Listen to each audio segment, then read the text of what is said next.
আপনি যদি কখনো কলকাতায় যান তাহলে চোখে পড়বে এক বিশাল মার্বেল দিয়ে তৈরি রাজকীয় সৌধ, ভিক্টোরিয়া মেমোরিয়াল। কিন্তু জানেন কি এই মুগ্ধকর স্মৃতিসৌধ কেন তৈরি হয়েছিল? চলুন আজ জেনে নিই এর পেছনের ইতিহাস।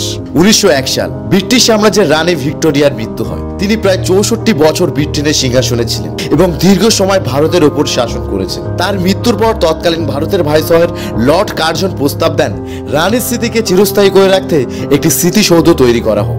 এই সৌধ কেবল রানীর স্মৃতি রক্ষা করার জন্যই নয়, বরং এটি ব্রিটিশ সাম্রাজ্যের শক্তি, গৌরব এবং রাজকীয় আধিপত্যের প্রতীক হিসেবেও তৈরি হয়। এই স্মৃতিসৌধের নির্মাণ শুরু হয় 1906 সালে এবং সম্পূর্ণ হয় 1921 সালে। এটির নির্মাণে ব্যবহার করা হয় মার্কানা মার্বেল, যা রাজস্থানের বিখ্যাত সাদা পাথর। তাজমহলও যেটা ব্যবহার হয়েছে। পুরো স্থাপনাটির ডিজাইনের ইউরোপীয় ক্লাসিক স্টাইলের পাশাপাশি মুঘল স্থাপত্যের প্রভাবও দেখা যায়। ভবনটির মাঝখানে রয়েছে বিশাল গম্বুজ, চারপাশে রয়েছে সুন্দর বাগান আর প্রতিটি কর্নারে রয়েছে টাওয়ার ও মার্বেল মূর্তি। ভেতরে প্রবেশ করলে দেখা যাবে ব্রিটিশ রাজত্বকালীন বহু মূল্যবান চিত্রকর্ম, ভিক্টোরিয়ার বিশাল ব্রোঞ্জ মূর্তি এবং ব্রিটিশ রাজকীয় ইতিহাস সংক্রান্ত নানা নিদর্শন।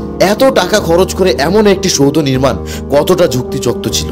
কারণ ভারত তখন ছিল দারিদ্র্যপীড়িত। ব্রিটিশদের এই রাজকীয় খরচ অনেক ভারতীয়দের চোখে পড়ে, রাজনৈতিক প্রোপাগান্ডা হিসেবেও। তবু আজকের দিনে ভিক্টোরিয়া মেমোরিয়াল একটি ইতিহাসের স্মারক। এটি শুধু একটি মার্বেল ভবন নয়, এটি আমাদের অতীত, ব্রিটিশ শাসন এবং ভারতীয় সমাজের বিবর্তনের এক নীরব সাক্ষী। তাই যদি আপনি কখনো কলকাতায় যান, একবার ভিক্টোরিয়া মেমোরিয়ালে টুকি মেরে আসবেন। শুধু ছবি তুলেই নয়, তার ইতিহাসটাও একটু জানবেন। কারণ একটা ভবন তখনই অর্থপূর্ণ হয় যখন আমরা তার গল্পটা জানি। ভিডিওটি ভালো লাগলে অবশ্যই কমেন্টে জানাবেন।